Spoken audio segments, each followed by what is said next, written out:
赫利亚，用装睡的方式就能舒舒服服地回到瑞木，这招我下次也要试试。这里是？检查过了，都是小伤。这里是第33次使出战争期间的瑞木，大家都平安无事。寻梦者正在跟老师们交换信息。你还有其他问题吗？我们……哦，没错，我们还在冷战。既然你没事了，我去跟大家说一声。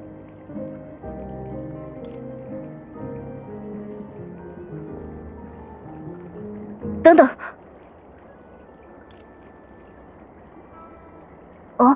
你哪里疼吗？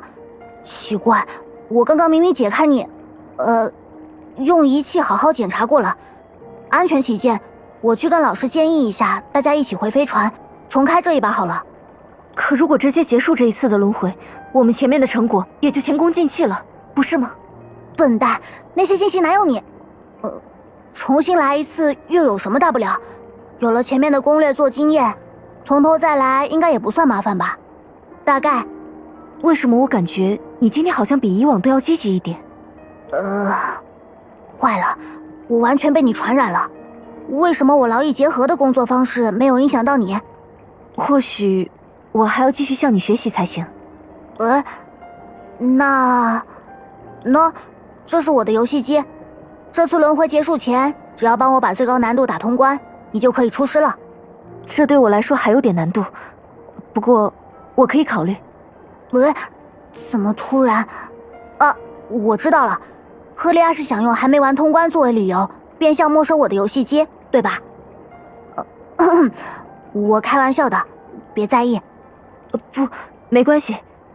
其实，我刚才想问的是，利图斯特有没有对你下手？你没事吧？这样啊，我赶过去的时候，他已经逃走了，所以我就和寻梦者一起用锤子把你从廊丘送到了那附近的电话亭。那就好。赫利亚，其实我……抱歉，克拉丽，我不应该对你说那样的话。赫利亚，你说的都对，我其实是在对自己生气，生气自己无法成为像老师一样强大的人，也不甘心只做更好的自己。他们，还有你，就像我一直追逐却永远够不到的星星。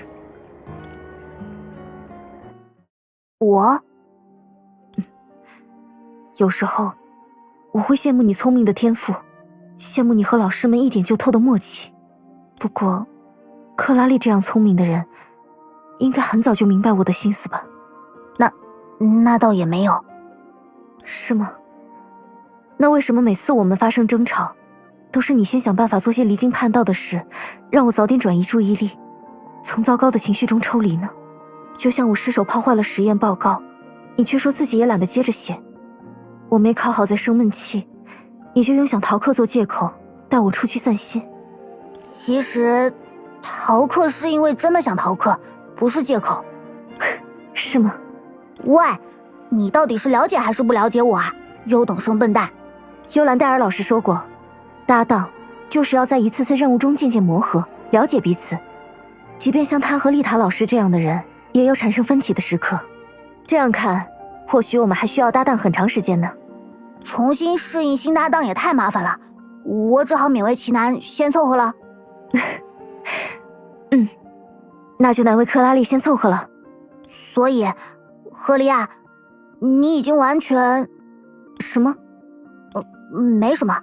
虽然这里没有训练场机器人，不过如果你还是觉得心里不爽，我可以去拜托阿切塔博士加载一个虚拟投影，供你打一架调整心情。怎么了？你不是习惯这样做吗？但克拉丽怎么知道？糟糕，我今天到底是怎么了？完全忘记了你不知道这件事。不过，没什么，只是一件旧事罢了。那是我第一次见到你。因为跟老师吵了一架，我就想找个清静地方躲躲。明明当天的培训课程已经结束，却还有个家伙在训练场发出动静。这里也有人，想找个安静的地方都不行。那个吵闹的家伙一遍又一遍地朝训练机器人出拳，动作僵硬又混乱，就像在撒气乱打。今天心情不爽的人竟然这么多，还全凑到这里了，真是的。真是的。哼，摔了吧。他被机器人打倒在地，大口大口地喘着气，竟让我生出了几分幸灾乐祸的畅快感觉。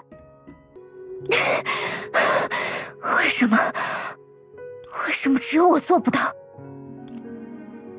明明我也很努力啊，明明我什么都没有做错。世界上哪有那么多糟糕的事是因为做错？就像托托，他又做错了什么？那个倒在地上的傻瓜渐渐沉默下去，我以为他会灰溜溜地离开训练场，好给我留个清静的地方。可惜，他偏偏这样固执。不，还不到我放弃的时候。哦，他再一次站在训练机器人身前，狠狠挥动拳头，脖颈上的汗水在余晖中有些刺眼。让我再试一次，我一定可以做到。嚯，这么大的口气，难道这把能赢？唉，我还真是想多了。他又重重地摔在地上，让我觉得自己心底的期待有些好笑。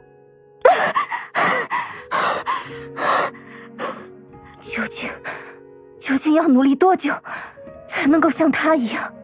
为什么在他们眼中天经地义的事情，我却不可以？哼，要是想成为谁就能成为谁，人与人之间哪里会有那么多争吵和不理解？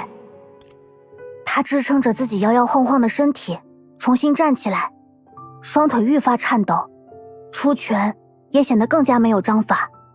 我还不能放弃，至少不能辜负从前努力的自己。我要像过去一样努力，最终一定能做到那些遥不可及的事。难道努力就能跨越生与死的界限，就能永远陪在他们身边吗？还真是个一板一眼的优等生笨蛋。我们做不到的事情，你不觉得太多了吗？所以我才不能放弃。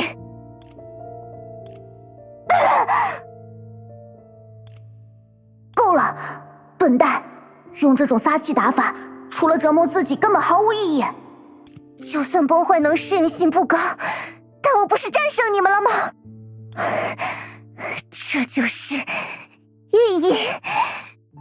再来！我看到他站起来，挥拳，然后又倒下。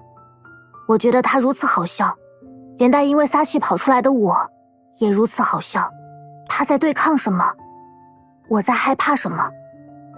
这世界上总是有解不开的谜题，理不清的烦恼。但是否，我们也应该永远相信些什么？就像，我能做到！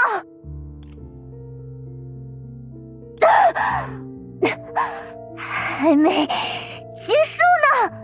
它就像无法停下的西西弗斯，巨石永远滚落，再将它砸得遍体鳞伤。而后，他于废墟中站起，拖动伤痕累累的身体不肯放弃，而我只能远远地站在他身后，沉默地看着他自己解决一切。不知为什么，我既希望这个不珍惜身体的家伙就此放弃，也在心底期待着他能战胜那个该死的训练机器人。哼，跑出来看一个怪人揍一台机器，要是被爱因斯坦知道了，一定会用怜悯的语气揶揄我吧。所以，你这个笨蛋可要加油啊！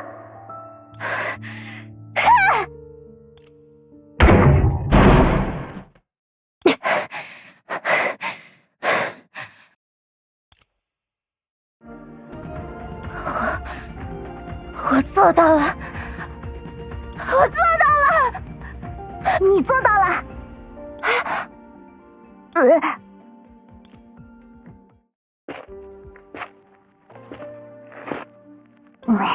差点被发现。所以，你当时就偷偷逃了？那是为了给你留一个独处空间，别说的我像落荒而逃一样，让人撞见被训练机器人打得鼻青脸肿，你就不会觉得不好意思吗？那你现在讲给我听，跟当时告诉我有什么区别吗？我本来没想跟你讲，都怪赫利亚偏要问。好吧，都怪我。不过，那时候没有机会告诉你，这世上有充满天资的人所创造的奇迹，也会有属于固执的人所创下的奇迹，因为他们只要站在那里，推起不断下落的石头，就是奇迹本身。你笑什么？优等生笨蛋！你果然不擅长说这些话呀，克拉丽。哼，你知道就好。要是你非常在乎如何提高崩坏能适应性，等我回到实验室，就给你开发试剂当生日礼物。事先声明，产生任何奇怪的副作用，我概不负责。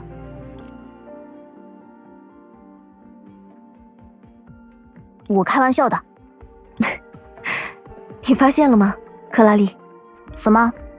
你每次对其他人说这些不着边际的话，都需要我第一时间解释，以免发生误会。但为什么你对我开玩笑，却从来都是第一时间自己解释？这里面有什么区别呢？没有区别，你想多了。是吗？说到底，现在无法完成的事，暂时打不过的对手，谁又说得准未来什么样呢？